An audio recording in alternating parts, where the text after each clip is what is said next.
Hello बच्चों, Saraswati academy में आप लोगों का स्वागत है। आज हम चैप्टर 2 पॉलिनोमियल का PYQ वाला क्वेश्चन करेंगे।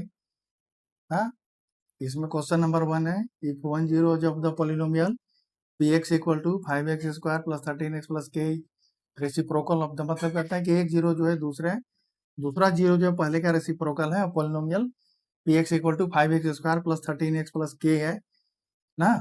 तो कह रहा है के का वैल्यू निकालो आप। इसमें 1 जीरो का अल्फा मान लेंगे तो इसका दूसरा जो जीरो रेसिप्रोकल है 1/अल्फा है, और इसका ए बी सी का वैल्यू पॉलिनोमियल से निकाल लेंगे। ए का 5, बी का 13, सी का K, product of zeroes C by A, तो अल्फा इंटू 1/अल्फा इक्वल टू के बाई 5 हो जाएगा। तो K equal to 1 into 5 equal to 5 आ जाएगा ना। क्वेश्चन नंबर 2 आ जाएगा, if alpha and beta are zeroes of the polynomial such that alpha plus 1 beta plus 1 equal to 0, then C equal to what. यहाँ P X हमारा polynomial है X square minus X plus 1 into P minus C, और alpha plus 1 into beta plus 1 equal to 0 दे रखा है, तो हमको सी का वैल्यू निकालना है। तो P X equal to X square minus P X minus P minus C, A equal to 1, B equal to minus P, C equal to minus P minus C. इसको सिंप्लीफाई कर देंगे हम ना, इसको ब्रैकेट खोल देंगे तो पी एक्स और माइनस पी आ जाएगा, तो माइनस पी माइनस सी के साथ चल जाएगा, और एक के साथ माइनस पी आ जाएगा, तो बी बराबर माइनस पी हो जाएगा। अब alpha plus beta equal to minus और minus P equal to P आ गया, और alpha into beta equal to C by A होता है, तो minus P minus C by 1। तो alpha plus 1 into beta plus 1 equal to 0, तो इसको मल्टीप्लाई कर देंगे, alpha into beta plus beta plus 1 equal to 0, और इससे alpha plus beta alpha into beta का वैल्यू निकाल के यहाँ रख देंगे, तो माइनस पी माइनस सी और प्लस पी और प्लस 1 इक्वल टू 0। तो यहाँ पी पी कट गया, माइनस सी प्लस 1 बराबर 0, तो सी बराबर 1 हो गया ना। इस ढंग से सी का वैल्यू 1 निकल गया। अब क्वेश्चन 3 देखते हैं, इफ वन जीरो जब the quadratic polynomial px equal to X square plus 3x plus K 2, then the value of K is px equal to X square plus 3x plus K, put x equal to 2 in px, मैंने इसका 2 zero में इसका 1 zero दे रखा है ना 2, तो x के जगह पर हम 2 पुट कर देंगे और पोलिनोमियल बराबर 0 कर देंगे, तो k का वैल्यू हमको निकल जाएगा।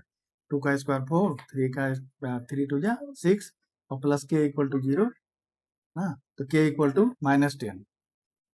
if px equal to X square plus a plus 1 into X plus B है zeroes 2 and -3, then find the value of a and b ना। तो इसमें पहले क्या करेंगे, दोनों जीरोज दे रखा है, इसका इसमें एक जीरो दे रखा था ना, तो इसमें a और b वेरिएबल दो है, तो दोनों का वैल्यू निकालना है। तो इससे क्या होगा, ये हम एक बार जैसे 2 का वैल्यू रखेंगे, तो 2 का square plus a plus 1 into 2 plus b equal to 0, तो 4 plus 2a plus 2 plus b, तो 4 और 2 6 हो जाएगा, 2a plus b equal to -6, तो b equal to -6 minus 2a ना।